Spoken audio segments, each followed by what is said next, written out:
నమస్తే ఓర్గలు 9 నేషన్ టీవీకి స్వాగతం. సివిల్స్ అభ్యర్థుల కోసం సీఎం రేవంత్ రెడ్డి రాజీవ్ గాంధీ సివిల్స్ అభయహస్తం పేరుతో కొత్త పథకాన్ని ప్రారంభించారు. యూపీఎస్సీ సివిల్స్ 2023 ప్రిలిమ్స్ తో పాస్ అయిన అభ్యర్థులకు ₹1,00,000 చొప్పున ఆర్థిక సాయం అందించనున్నారు.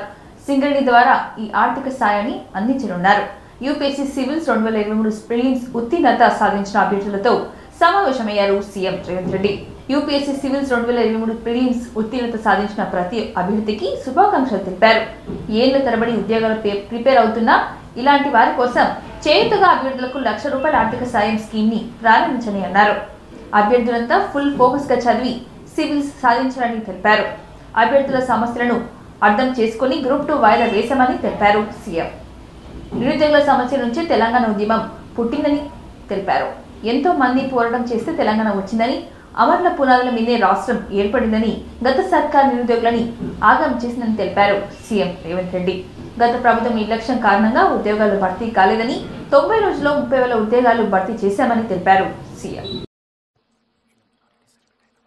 రైతు కూలీల యొక్క ఆకాంక్షల మీద ఆలోచన చేసి వేలాది మంది విద్యార్థులు ముందు భాగాన నిలబడి పోరాటం చేయడంతో తెలంగాణ ఉద్యమం ఉవ్వెత్తున లేచింది. అందులో చాలామంది మీ సహచరులు కావచ్చు, మన పిల్లలు చాలామంది త్యాగాలు చేసి ఆ త్యాగాల పునాదుల మీద ఏర్పడ్డ రాష్ట్రం తెలంగాణ రాష్ట్రం. అందుకే ఈ ప్రభుత్వానికి నిరుద్యోగ యువకుల సమస్య పరిష్కరించడం అనేది మొదటి ప్రాధాన్యత. అందులో భాగంగానే డిసెంబర్ 3 నాడు 2023 ఫలితాలు వస్తే డిసెంబర్ 7 నాడు మేము బాధ్యతలు చేపట్టి 90 రోజులలో 30,000 ప్రభుత్వ ఉద్యోగ ఖాళీలను భర్తీ చేసి ఎవరికైనా అనుమానం ఉంటే లెక్క పెట్టుకోండి అని చెప్పి ఎల్బీ స్టేడియంలో ఎన్నికైన అభ్యర్థులతో పాటు విద్యార్థులు, వాళ్ళ తల్లిదండ్రులు, వాళ్ళ కుటుంబ సభ్యుల యొక్క కళ్ళల్లో ఆనందం చూస్తూ 90 రోజుల్లో 30,000 ఉద్యోగ నియామక పత్రాలు ఎల్బీ స్టేడియంలో ఎక్కడైతే మేము ఉద్యోగ ప్రమాణం చేసినామో అక్కడే వాళ్ళకు కూడా ఉద్యోగ ప్రమాణం చేయించి ఉద్యోగ పత్రాలు 90 రోజుల్లో 30,000 ఇవ్వడం జరిగింది. దీన్ని బట్టి తెలంగాణ నిరుద్యోగ యువత ఈ ప్రభుత్వం యొక్క ప్రాధాన్యత ఏందో అర్థం చేసుకోవాల్సిన అవసరం ఉన్నది. అదేవిధంగా మీకు అందరికీ తెలుసు, తెలంగాణ రాష్ట్రం ఏర్పడిన తర్వాత 10 సంవత్సరాలలో ఇచ్చిన ఏ నోటిఫికేషన్ కూడా ఇచ్చిన సమయానికి పరీక్షలు నిర్వహించిన సందర్భమే లేదు. దానికి కారణం ఏదైనా అయి ఉండొచ్చు, వాళ్ళ ఆలోచన విధానాలు ఏమైనా ఉండొచ్చు. కానీ తీరని నష్టం, యుక్త వయసులో ఉజ్వల భవిష్యత్తును ఆలోచన చేసి కోచింగ్ సెంటర్లలో తిరుగుతూ మధ్యతరగతి దిగువ తరగతి కుటుంబాలు తల్లిదండ్రులు కష్టపడి రూపాయి జమ చేసి ఇక్కడికి పంపిస్తే అమీర్పేట్ చౌరస్తాలను, దిల్సుఖ్ నగర్లను, అశోక్ నగర్లను వివిధ కోచింగ్ సెంటర్ల చుట్టూతో తిరుగుతూ సంవత్సరాల కొద్ది పరీక్షలు వాయిదా పడుతూ సంవత్సరాల తర్వాత పరీక్షలు నిర్వహిస్తే ఫలితాలు వచ్చే లోపల మీరు కష్టపడి చదివిన పరీక్షా కేంద్రాల్లో మీకు ఇచ్చిన ప్రశ్నపత్రాలు అంతకంటే ముందు వెంబడే గ్రూప్ 1కు ప్రిపేర్ అవుతాం, మళ్ళీ గ్రూప్ 2 ప్రిపేర్ అవ్వడానికి కష్టం అవుతుంది అని అంటే వాళ్ళు చెప్పిన సమస్యలో కొంత విషయం ఉన్నది. కాబట్టి మా బట్టి విక్రమార్క గారు వెంబడే public service commission chairman Mahender Reddy గారితో మాట్లాడి ఈ విధంగా విద్యార్థులు లేవనెత్తుతున్నారు, ఇందులో కొంత విషయం ఉన్నది, మీరు ఆలోచన చేయండి అంటే తక్షణం పబ్లిక్ సర్వీస్ కమిషన్ కూడా గ్రూప్ 2 పరీక్షల్ని గ్రూప్ 3 పరీక్షలతో పాటు నవంబర్ అండ్ డిసెంబర్లో నిర్వహించడానికి ముందుకు వచ్చింది. నేను ఎందుకు ఇవన్నీ మీతో పంచుకుంటున్నా అంటే ఇవాళ ఈ ఎగ్జామ్స్కి అంతా ప్రిపేర్ అవుతున్నదంతా మీ సహచరులు, మీ ఏజ్ గ్రూప్. ఆరోపణలు చేయడానికే చాలా సమయం వాళ్ళది అందులో పోతుంది. అందుకే నా సూచన, మనం నిర్వహణ చేసేటప్పుడు చాలా బాధ్యతాయుతంగా వ్యవహరించాలని మా మంత్రివర్గ సహచరులతో చర్చించి ఒక పకడ్బందీ ప్రణాళికతోని ఈరోజు తెలంగాణ రాష్ట్రంలో గ్రూప్ రాజకీయాల్లో ఎన్టీఆర్ ఒక బ్రాండ్ క్రియేట్ చేశారని అన్నారు సీఎం రేవంత్ రెడ్డి. హైదరాబాద్ హెచ్ఐసిసిలో కమ్మ గ్లోబల్ సమ్మిట్ నిర్వహించారు. ఈ కార్యక్రమానికి ముఖ్యమంత్రి రేవంత్ రెడ్డి చీఫ్ గెస్ట్ గా పాల్గొన్నారు. ఈ సందర్భంగా ఆయన మాట్లాడుతూ దేశానికి సంకీర్ణ రాజకీయాలు ఎన్టీఆర్ నేర్పించారని అన్నారు. ఎంతో మందిని రాజకీయాలకు పరిచయం చేసిన వ్యక్తి అని ఆయన తెలిపారు. 10 మందిని ఆదుకునే గుణం కమ్మవారికిదని చెప్పారు. కమ్మవారి కష్టానికి గుర్తింపు అవకాశాలు ఉంటాయని చెప్పారు. మట్టి నుంచి బంగారం తీయగల శక్తి కమ్మవారికి ఉందని అన్నారు సీఎం. ఎన్టీఆర్ రాజకీయాలను ఒక బ్రాండ్ అని, లీడర్షిప్ కు బ్రాండ్ అని తెలిపారు సీఎం రేవంత్ రెడ్డి. చాలా మంది పెద్దలు పేరు పేరున అన్నిటికంటే ముఖ్యంగా నాకు మంచి మిత్రుడు 17వ లోక్సభలో మాతో పాటు కలిసి పనిచేసిన కళానిధి అర్కట్ వీరాస్వామి గారు, అదేవిధంగా తానా అధ్యక్షుడు నిరంజన్ చౌదరి గారు, మాజీ అధ్యక్షులు, అదేవిధంగా వివిధ రాష్ట్రాలు వివిధ దేశాల నుంచి కమ్మ ప్రతినిధులను కమ్మ కుటుంబ సభ్యులను అందరినీ కూడా ఆహ్వానించి ఇంత గొప్ప కార్యక్రమాన్ని ఏర్పాటు చేసినందుకు మనస్ఫూర్తిగా నిర్వాహకులకు అభినందనలు తెలియజేస్తున్నాను.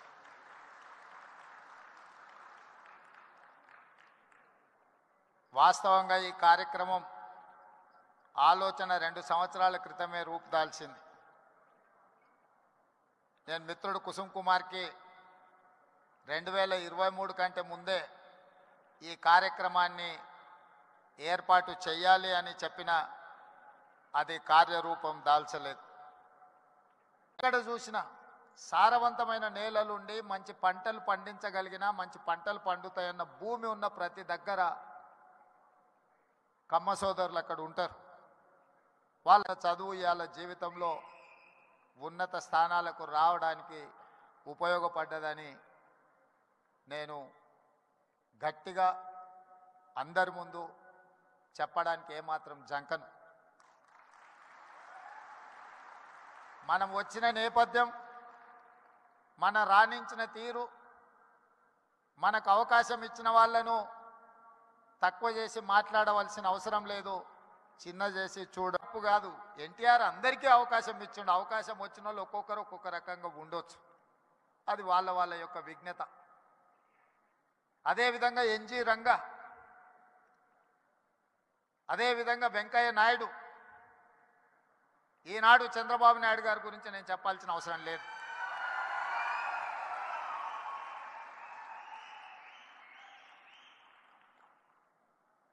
ఈ దేశంలో కాంగ్రెస్ పార్టీకి ఎదురే లేదు. బలమైన నాయకురాలుగా శ్రీమతి ఇందిరాగాంధీ గారిని ఎదుర్కొనే వాళ్ళే లేరు. బీఆర్ఎస్ నేతలకు ఇంకా బుద్ధి రావట్లేదని వరంగల్ వెస్ట్ ఎమ్మెల్యే నాయని రాజేందర్ రెడ్డి అన్నారు. రైతు రుణమాఫీపై మాట్లాడే అర్హత బీఆర్ఎస్ నేతలకు లేదని విమర్శించారు. హరీష్ రావు రాజీనామా చేయాలని డిమాండ్ చేశారు. బీఆర్ఎస్ నేత వినయ్ భాస్కర్ చేసిన వ్యాఖ్యలను తీవ్రంగా ఖండిస్తున్నానని చెప్పారు. డబుల్ బెడ్రూమ్ ఇళ్ల పేరుతో డబ్బులు వసూలు చేసిన దద్దమ్మ వినయ్ భాస్కర్ అని ఫైర్ అయ్యారు ఎమ్మెల్యే. వినయ్ భాస్కర్ పోరాటం అంతా కబ్జాల కోసమే చేశారని ఆరోపించారు. ప్రొఫెసర్ పాండురంగారావు అక్రమాలపై హైకోర్టుకు ఆశ్రయిస్తే అక్రమాలను కూల్చివేయాలని కోర్టు ఆదేశించిందని తెలిపారు. అందుకే అక్రమాలకు నోటీసులు ఇచ్చామని అన్నారు. నిజమైన గుడిసెవాసులకు ఇందిరమ్మ ఇల్లు ఇస్తామని తెలిపారు. తాను నిధులే తేలేదని వినయ్ భాస్కర్ చెప్పడం హాస్యాస్పదంగా ఉందని అన్నారు. భద్రకాళి మాడవిల్ల కోసం 10 కోట్లు తెచ్చారని చెప్పారు. ఎమ్మెల్యే ఫండ్ కింద సీఎం 10 కోట్లు విడుదల చేస్తే 7 కోట్లకు ప్రొసీడింగ్స్ తెచ్చానని తెలిపారు. ప్రెస్ మీట్ ముఖ్య ఉద్దేశం ఈ బీఆర్ఎస్ నాయకులకు ఇంకా కూడా బుద్ధి రావట్లేదు. ప్రజలు నమ్ముకుంటున్నారు అని ఆలోచన కూడా లేదు. ఇంకా 10 ఏళ్ళు ప్రజలను మోసం చేసింది కాకుండా ఇంకా మాయమాటలతోటి మోసం చేయాలనే ఆలోచనగా ఉండటం సిగ్గుచేటు. ప్రజలు ఇవాళ పేపర్లో చూసిన తర్వాత ఆశ్చర్యం వేస్తున్నది. వాళ్ళు గాడుపులో బాణాలు వేసేవాళ్ళు, టీఆర్ఎస్ పార్టీ అంటేనే గాడుపులో బాణాలు వేసేవాళ్ళు, మాయ మాటలతోటి కడుపులు నింపేవాళ్ళు. మేము చేతలతోటి చేసి చూపించేవాళ్ళు. 5% చేస్తే 100% చెప్పుకునేటోళ్ళు వాళ్ళు, 100 చేసినా 5% చెప్పుకునేటోళ్ళు మేము. ప్రతిదీ ఆధారాలతోటి మేము ముందు వస్తున్నాం. ప్రతిదీ కూడా వాళ్ళకు పేపర్ ఉండదు, ఆధారాలు ఉన్నాయి, ఏదో ప్రెస్ మీట్ పెట్టి ఖండిస్తానంటే అయిపోతుంది. ఆఖరికి నిన్న డబుల్ బెడ్రూమ్ ఇళ్లలో కూడా మీరు కారణమైనట్టు, మరి మీరెట్లా కారణమైనో నాకు కూడా అర్థం కాలే అన్న కొద్దిగా కన్ఫ్యూజన్ ఉంటుంది. మీడియా వాళ్ళు చేపట్టి అది నేను 7-8 ఏళ్లకెళ్ళి డబుల్ బెడ్రూమ్ ఇయ్యలేకపోయినా అంటున్నాడంట. సిగ్గు శరం లేకుండా మాట్లాడుతుంటే అసలు రాజకీయంలో వీరి మీద భాష మాట్లాడంటే కూడా నాకు కూడా అసహ్యం వేస్తున్నది. కానీ తప్పనిసరి పరిస్థితుల్లో 7-8 ఏళ్ళు కట్టి నా ఇంటి మీదకి మొన్న డబుల్ బెడ్రూమ్లు కొందరు దోలిండు. అందులో 100 మంది అమాయకులు, పాపం 4 లీడర్లు ఉన్నారు. ఈ ఎమ్మెల్యే ఏజెంట్లను పెట్టి డబుల్ బెడ్రూమ్ దగ్గర 3 లక్షలు 5 లక్షలు వసూలు చేసిన దుకాణం అయినది. ఆ ఇండ్లు ఇచ్చేది ఉంటే మిగతా వాళ్ళందరూ వచ్చి మీద పడి కొడతారని భయానికి 7-8 ఏళ్ళు ఇండ్లు ఇవ్వకుండా కూర్చొని ఇవాళ నేను కారణం అంటాడు, నాలో నిన్నడో మీరు కారణం అంటాడు. ₹1 చేయలేదు ఎమ్మెల్యే, మేము కొబ్బరికాయలు కొడుతున్నాం. నువ్వు నిజమైన నాయకులు అయితే, నువ్వు నిజమైన గతంలో ప్రజాసేవకుడు అయితే మరి మేము కట్టినట్టు నువ్వు ఎందుకు కట్టలేకపోయినావు? ఇవాళ నేను ఆధారాలతో పెడుతున్నా. ₹1 వేరేదన్నావు.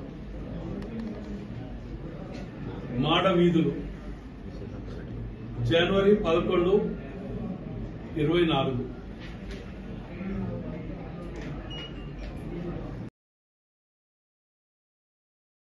బీఆర్ఎస్ వర్కింగ్ ప్రెసిడెంట్ కేటీఆర్ ఆధ్వర్యంలో ఆ పార్టీ నేతలు గవర్నర్ రాధాకృష్ణన్ను కలిశారు.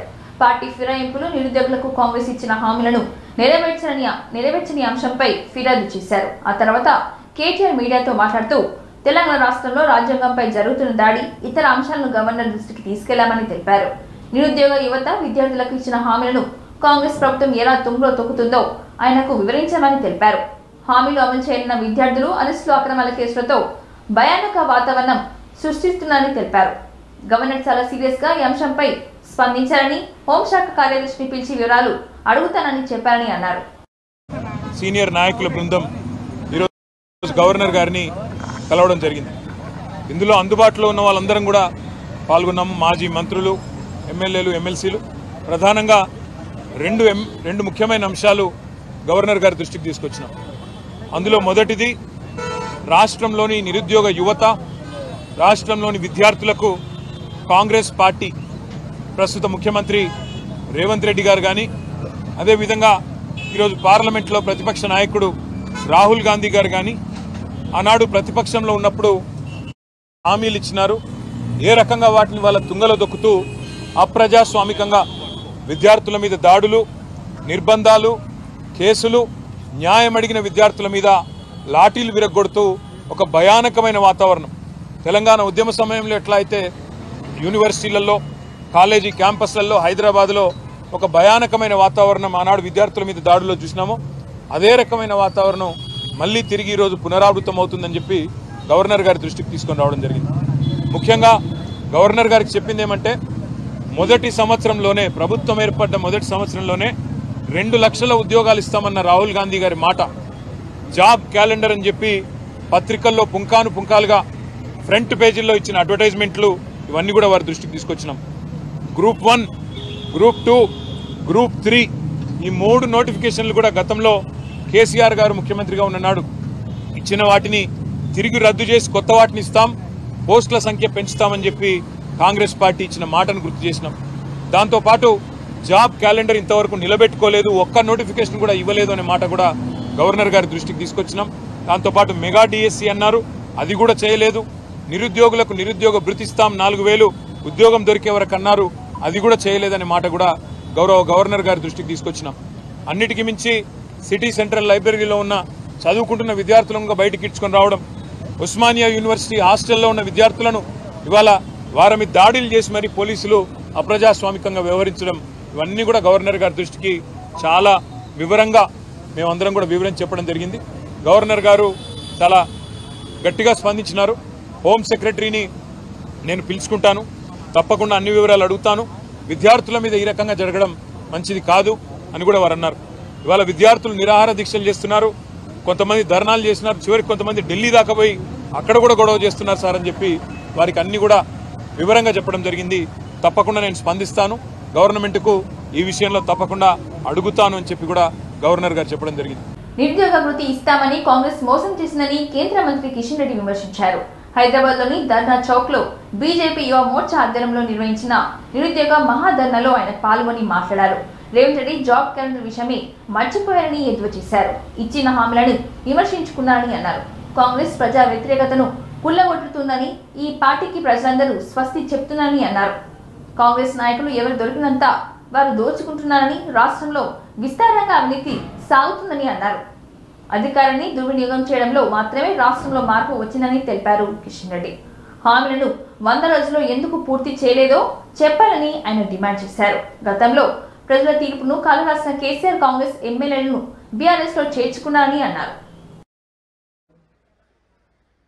వేదిక మీద ఉన్నటువంటి పార్టీ జాతీయ నాయకులు, ప్రముఖ న్యాయవాది వస్తే నా తెలంగాణలో ఉన్నటువంటి లక్షలాది మంది యువతకు లాభం జరుగుతుందన్నా, కాబట్టి కళ్ళనీళ్ళు పెట్టొద్దన్నా అనేటువంటి మాటలు ఇప్పటికీ మన కళ్ళల్లో తిరుగుతున్నటువంటి విషయాలు మనం చూస్తూ ఉన్నాం. లక్షలాది మంది యువకులు విద్యా సంస్థలను వదిలేశారు, చదువును వదిలేశారు, తల్లిదండ్రులను వదిలేశారు. తెలంగాణ రాష్ట్ర సాధనలో ఆ రోజు పోరాటాలు చేశారు. సుమారు 1500 మంది ఆ రోజు తెలంగాణ బిడ్డలు ఏ రకంగా ఆత్మ బలిదానం చేసుకున్నారో మనకు తెలుసు. దేనికోసమో మన తెలంగాణ వస్తే మన తెలంగాణ అభివృద్ధి జరుగుతుంది, మన తెలంగాణకు మేలు జరుగుతుంది, నా తెలంగాణ బిడ్డలకు ఉద్యోగాలు వస్తాయి, మా అన్నలకు తమ్ముళ్ళకు అని చెప్పి ఆ రోజు బలిదానం అయ్యారు. వారు బలిదానం అయ్యే కాదు, ఈ తెలంగాణ సమాజం అంతా కూడా సకల జనుల సమ్మెతో ఆ రోజు పోరాటం చేశారు.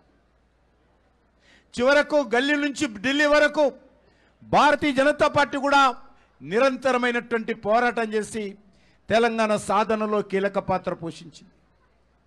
ఉస్మానియా యూనివర్సిటీలో ఆ రోజు విద్యార్థులు ఆందోళన చేస్తూ ఉంటే పోలీసులు తుపాకులు ఎక్కుపెట్టినా అవమానాలకు గురి చేయడం జరిగింది. న్యాయం చేస్తున్న విషయాన్ని ఈ సందర్భంగా మనవి చేస్తున్నాను. అంతేకాదు ఈరోజు మనం చూస్తూ ఉన్నాం, ఈరోజు మన యొక్క కాసం గారు మాట్లాడుతూ ఇది ప్రజాప్రభుత్వము, ఇది ప్రజల పాలన, ఇది సోనియమ్మ పాలన, మీరు ప్రగతి భవన్ రావచ్చు, సెక్రటరియట్ రావచ్చు, చిక్కడపల్లి లైబ్రరీ దగ్గర నిరుద్యోగ యువకులంతా కోచింగ్ తీసుకుంటారు వచ్చింది తప్ప నిజంగా ఈరోజు తెలంగాణ అమరవీరులు, తెలంగాణ ఉద్యమకారులు, తెలంగాణ ప్రజల ఆకాంక్షలకు అనుగుణంగా కూడినటువంటి ప్రభుత్వము గత 10 సంవత్సరాలలో రాలేదు. అందుకే ఈరోజు మార్పు కోసం కాంగ్రెస్ అన్నారు, కానీ తెలంగాణ ప్రజల జీవితాలలో మార్పు రాలేదు, పాలనలో మార్పు రాలేదు, దోపిడీలో మార్పు రాలేదు, పార్టీ ఫిరాయింపుల్లో మార్పు రాలేదు, అవినీతిలో మార్పు రాలేదు, అధికార దుర్వినియోగంలో మార్పు రాలేదు, అహంకారపూరితమైనటువంటి వ్యవహారంలో మార్పు రాలేదు, ఏ దాంట్లో కూడా మార్పు రాలేదు. మార్పు వచ్చింది, ఇంతకుముందు చెప్పినట్టు జెండా మార్పు వచ్చింది, వ్యక్తుల మార్పు వచ్చింది, కానీ తెలంగాణ ప్రజల జీవితాలలో మార్పు రాలే, ఈ పాలనలో మార్పు రాలేనే విషయాన్ని సందర్భంగా మనం వస్తున్నాం. అందుకే భారతీయ జనతా యువ మోర్చా ఆధ్వర్యంలో ఈరోజు తెలంగాణలో ఉన్నటువంటి ప్రతి నిరుద్యోగ యువతకు మేము అండగా ఉన్నాము. ఈ కాంగ్రెస్ పార్టీ ప్రభుత్వము, ఈ రేవంత్ రెడ్డి, ఈ రాహుల్ గాంధీ, ఈ సోనియా గాంధీ గారు, ఈ యొక్క ప్రియాంక గాంధీ ఏదైతే తెలంగాణ ప్రజలకు హామీ ఇచ్చారో, ఏ తెలంగాణ యువతకైతే హామీ ఇచ్చారో ఆ హామీల కోసం మీతో పాటు మేము కూడా నిలబెడతాము, మీ ముందు ఉంటాము, మీ వెనుక ఉంటాము, మీ పక్కన ఉంటాము, మీతో కలిసి పోరాటం చేస్తామని పిడికిలి బిగించి ప్రజాస్వామ్య పద్ధతిలో ఈ తెలంగాణలో 3 రోజుల పాటు భారీ నుంచి అతి భారీ వర్షాలు పడే అవకాశం ఉందని హైదరాబాద్ వాతావరణ శాఖ తెలిపింది. భారీ నుంచి అతి భారీ వర్షాల నేపథ్యంలో ఆరెంజ్ అలర్ట్ సాగుతున్నాయని తెలిపారు వెదర్ ఆఫీసర్లు. రాష్ట్రంలో కొమరంభీం, ఆసిఫాబాద్, మంచిర్యాల, జగిత్యాల, జయశంకర్ భూపాల్పల్లి, ములుగు, భద్రాద్రి కొత్తగూడెం, ఖమ్మం, మహబూబాబాద్, వరంగల్, హన్మకొండ జిల్లాలో భారీ నుంచి అతి భారీ వర్షాలు పడే అవకాశం ఉందని వాతావరణ శాఖ హెచ్చరికలు జారీ చేసింది.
కరీంనగర్ జిల్లాలో శనివారం రోజున అమ్మ మాట అంగన్వాడీ బాట సామూహిక అక్షరాభ్యాస కార్యక్రమంలో జిల్లా కలెక్టర్ పమేల సరస్వతి ఆధ్వర్యంలో నిర్వహించారు.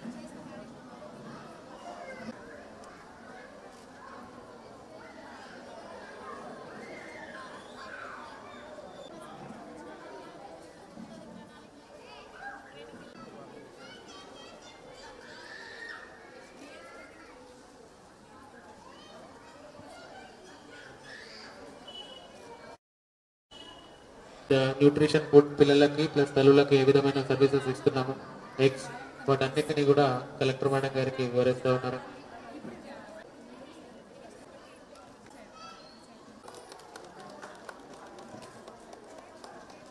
ముందుగా జ్యోతి ప్రజ్వలన జరుగుతుందండి. ఈ యొక్క అమ్మమాట అంగన్వాడీ బాట అనే కార్యక్రమం మనకు తెలంగాణ ప్రభుత్వం ఏర్పాటు కార్యక్రమం చేసుకోవడం జరిగింది. అంగన్వాడీలో ప్రీ స్కూల్ సర్వీసెస్, అలాగే అంగన్వాడీలో మనకు వివిధ కార్యక్రమాలు నిర్వహించడానికి ఈ యొక్క కార్యక్రమం ఏర్పాటు చేశారు. సో ఈ రోజు మన కరీంనగర్ కోతిరాంపూర్లో అమ్మమాట అంగన్వాడీ బాట అనే కార్యక్రమంలో భాగంగా అక్షరాభ్యాసం కూడా చేసుకోవడం జరుగుతుంది. ఇక్కడున్న పిల్లలకి సో అందరికీ కూడా స్వాగతం.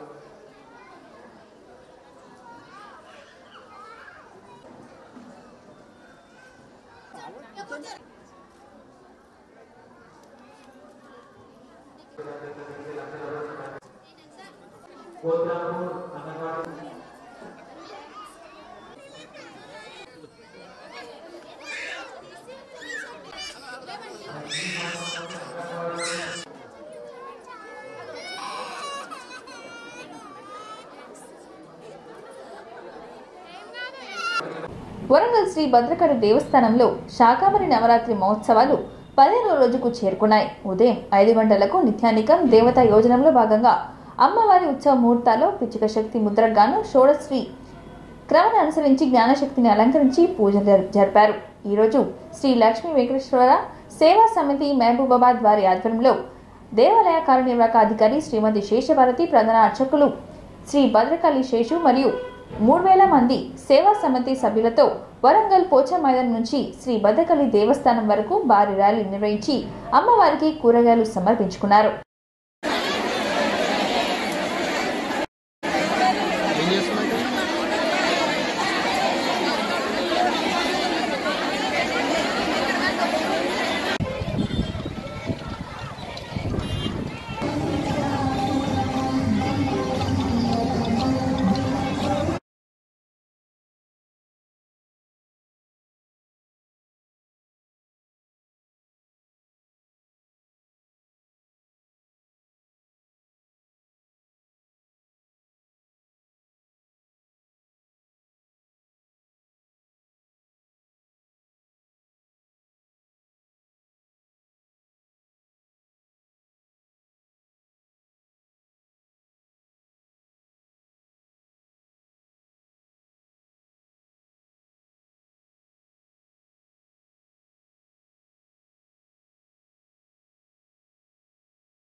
జిల్లా వాజేడు మండలం పరిధిలోని అటవీ ప్రాంతంలో బొగతప్ జలపాతం పరవళ్లు తొక్కుతోంది.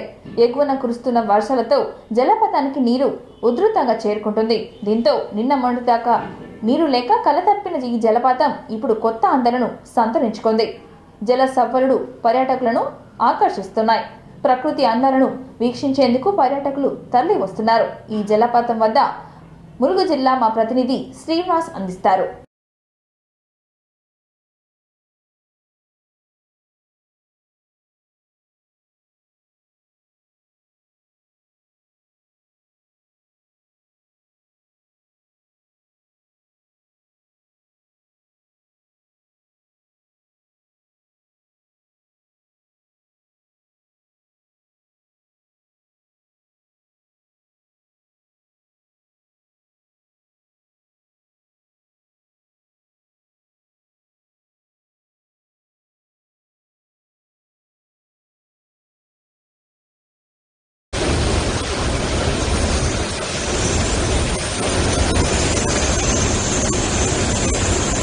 జోగులాంబ గద్వాల జిల్లా కేంద్రంలోని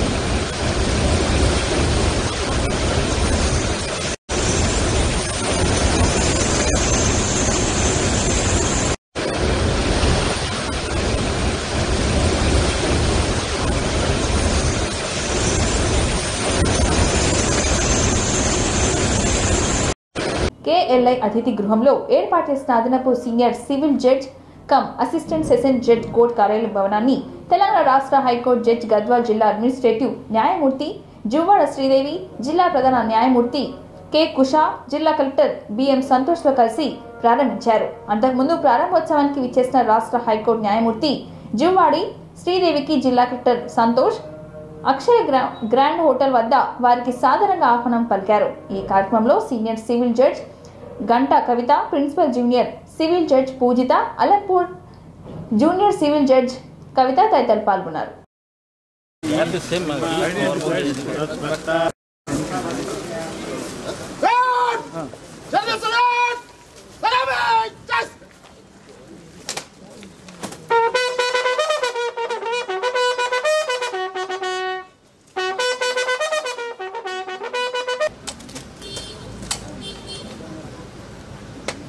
श्री महोदय गार्ड आपके नीचे से लिए हाजिर है।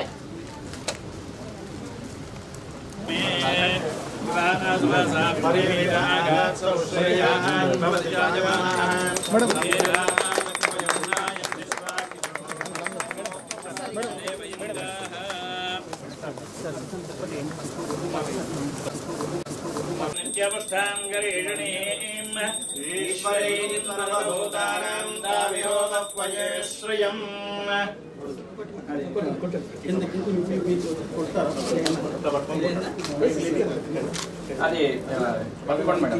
ఎడ్జ్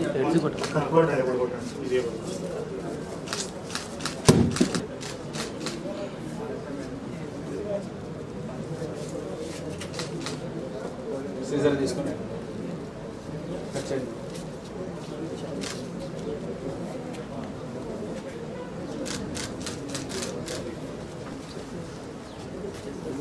हरे ओम ध्रुवं देवदनितां लोकैकदीपाङ्कुरां नूतनदीप अग्निमीले पुरोहितं यज्ञस्य देव मृत्युजां भूतारं रत्नधात श्रद्धां विभूति वनस्पत्युर्भवेत् दिव्यैर्नानाकन्दैः संयुतः अग्रयः सर्वदेवानां धूपोऽजो प्रतिगृह्यता भक्त्या देवं प्रयश्चामि देवाय परमात्मने परदेकदैवै समारभ्य तेजो दधाति मंगलम भगवान विष्णु मंगलम मधुसूदन मंगलम देवकी पुत्रो मंगलम गरुड़ध्वज लक्ष्मी रमण गोविंद गोविंद।